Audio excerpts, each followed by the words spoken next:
يا مساء الجمال والدلع. النهاردة هنعمل أكلة من المطبخ اليمني، واليمن مليانة أكلات حلوة جدا وطعمها في منتهى الجمال. عملنا مع بعض قبل كده مندي الفراخ بطريقة سهلة جدا، هسيب لكم اللينك في الكومنتات. النهاردة بقى هنعمل الزربيان اليمني، أكلة في منتهى الجمال وسهلة وسريعة، كله في حلة واحدة. طبعا احنا بنحب الأكلات اللي في حلة واحدة عشان ما نغسلش مواعين كتير، فالأكلة دي مناسبة جدا الشتا، بتدفي وفي نفس الوقت سريعة وبسيطة، مش هتاخد مننا وقت ولا هنقف بقى نغسل بعدها مواعين كتير. يلا نشوف المكونات والطريقة بتاعتنا. أول حاجة هنحضر المكونات بتاعتنا. الزربيان بيحتاج احنا نشيل الجلد من الفراخ، هتستخدمي صدور براحتك أو وراك براحتك. أنا مستخدمة صدور ومستخدمة ورك، بس أنا مقطعة الورك كده لقطعتين. وكمان عندي بصل متقطع جوليان. الأكلة دي أساسها البصل، دول 3 بصلات متقطعين جوليان.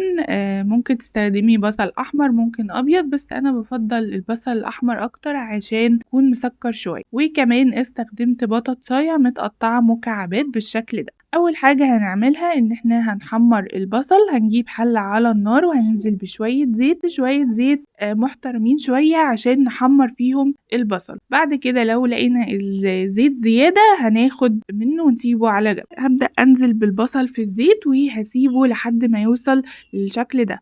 ما تفتكروش ان هو كده اتحرق، لا، انا عايزاه يوصل للشكل ده. هبدأ بقى اصفيه كويس من الزيت. انا لقيت ان الزيت كده كتير على الوصفة، فهاخد الزيت وهسيبه على جنب. طبعا مش هرميه، هستخدمه في اي حاجة تانية، ممكن نعمل بيه كشري تاني يوم، مفيش مشكلة، مفيش حاجة بتترمي، متقلقوا. بعد كده هنروح بقى نعمل التتبيلة الخطيرة بتاعة الزربيان. هجيب الكبة وهنزل ب3 فصوص توم والتوابل بتاعتنا. هسيب لكم طبعا التوابل بالظبط في الكومنتات. عندي معلقة صغيرة من كل حاجة، ملح، كزبرة، هيل مطحون، كركم، بابريكا، جنزبيل، وفلفل اسود، ما عدا بس القرفة احط منها نص معلقة صغير. بعد كده هنزل بكوباية من الزبادي، وبعد كده هجيب البصل اللي انا حمرته وهنزل بيه مع التتبيلة، بس مش هنزل بكل الكمية، هسيب شوية كده على جنب عشان هزوق بيه. يعني تقريبا سبت ربع الكمية على جنب، وبعد كده هنزل عليهم بشوية مية، يعني تقريبا ربع كوباية. هبدأ بقى اضرب الحاجات اللي انا حطيتها دي في الكبة كويس لحد ما تبقى معجون سايل شوية بالشكل ده. بعد كده هرجع بقى للزيت بتاعي، ولو لقيتيه برد هتسخنيه تاني. ونزلت بقطع الفراخ، هديها صدمة وهشوحها وهخليها تاخد اللون الذهبي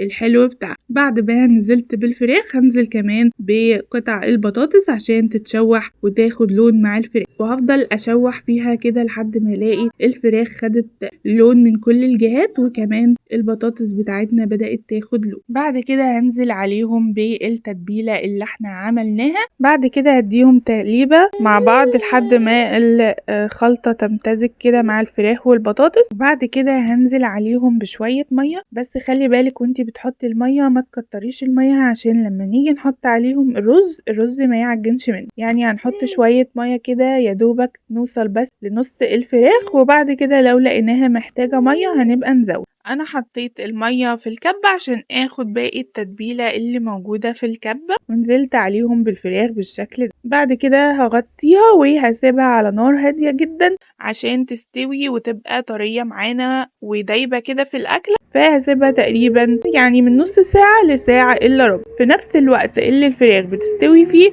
هحضر الرز بتاعي. بعد كده هجيب حلة على النار فيها شوية مية مغلية، وهنزل فيها بشوية توابل جافة، عود من القرفة وورق لورا، حبهان، وشوية قرن. بعد كده هحط معلقتين 3 كده من الزيت اللي كنا سايبينه على جنب، وبعد كده هنزل عليهم ب3 كوبايات من الرز البسمتي. هسيب بقى الرز البسمتي لحد ما يبدأ ان هو يستوي شوية، يعني مش عايزاه يستوي 100%، يعني يا دوبك بس الرزاية يعني تفتح معانا بالشكل ده. بعد كده هصفيه كويس من المية وهحطه مع الفراخ بالشكل ده. هديله بقى تقليبة وهغطي الحلة بتاعتي وهسيبه على نار هادية لحد ما يشرب ميته ويستوي 100%. بعد كده هجيب بقى شوية من الزعفران وهحط عليهم معلقتين كده من المية المغلية عشان ينزلوا لونهم. والزعفران هنا اختياري لان اصلا الكركم معانا هيدي لون حلو جدا للرز، فمش محتاجين الزعفران، بس هو بيدي نكهة حلوة في الرز. بعد كده خلاص الرز بتاعي استوى بالشكل ده، هنزل عليه بالزعفران وهديله تقليبة بسيطة كده. وبعد كده هنجيب بقى البصل اللي كنا سايبينه على جنب وهنزوق بيه الرز بالشكل ده.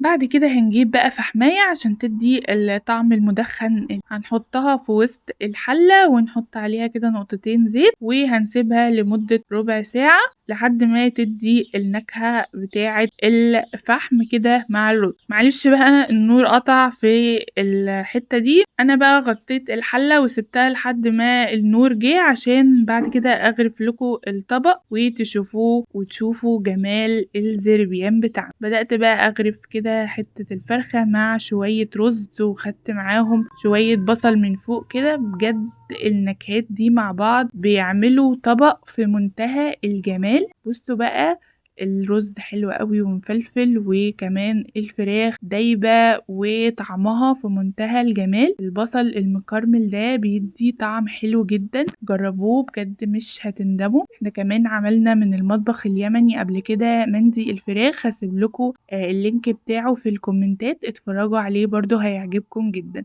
اتمنى يكون الفيديو عجبكم، ما تنسوش اللايك والشير. كان معاكم إسراء، سلام.